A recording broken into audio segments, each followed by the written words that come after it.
that all I wanted to do was stay in bed and play Neopets. Alex came over, and we sat in bed from Friday night till Sunday morning.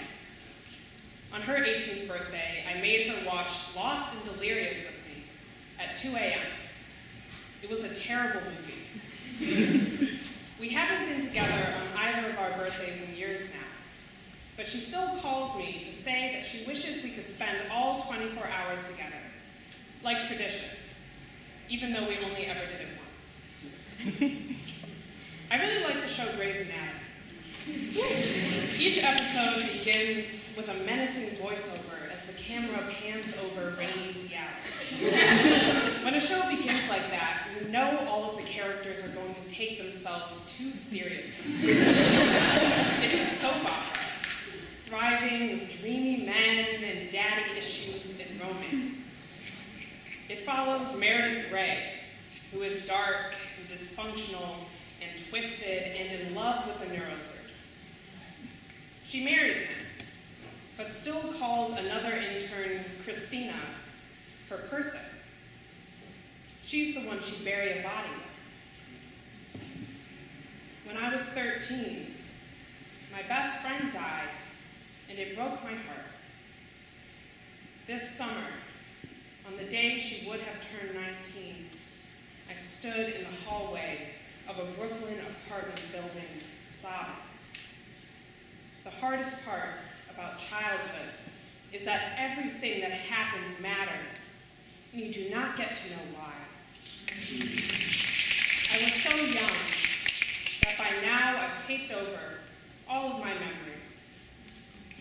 All I know is that something terrible happened to me.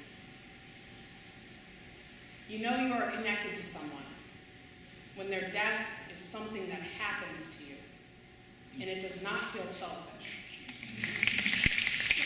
After she died, all of my classmates claimed her as their best friend.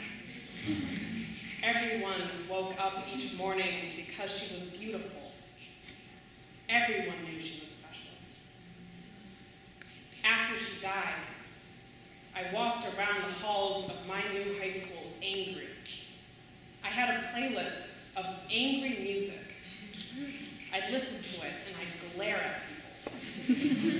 I didn't want friends because it sucks to say that your best friend died.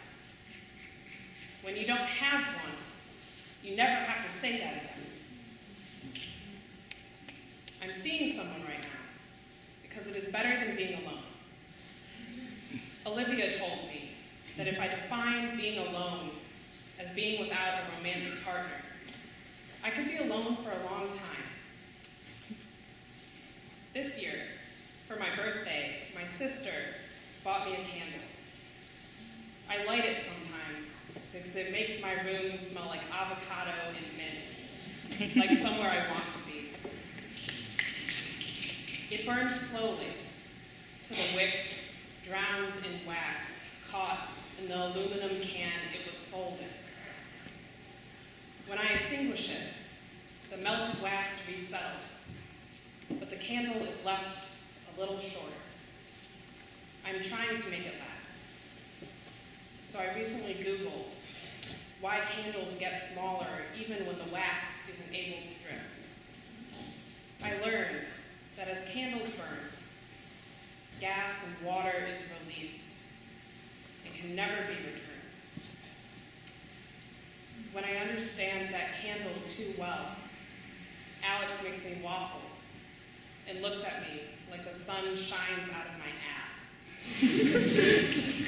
A few months after we met, people began assuming that we'd known each other for years.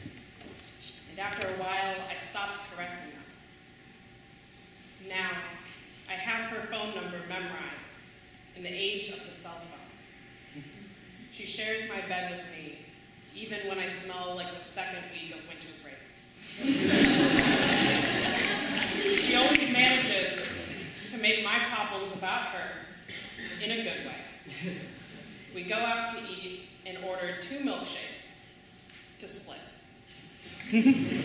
She is so worth loving that I do not worry that she will leave. Being her friend is the only thing I always feel good at. Once, I was asked what my future looked like, and I painted her name on my face. Shonda Rhimes, the creator of Grey's Anatomy, recently said in an interview that the show has always been a love story between Meredith and Christina. On the day that my friend who died would have turned 16, I posted the song Kashmir Pulaski Day by Sufjan Stevens on her Facebook wall. The song is unapologetically romantic. I do not know what her parents think of it. It was the only song I could find that describes how I feel.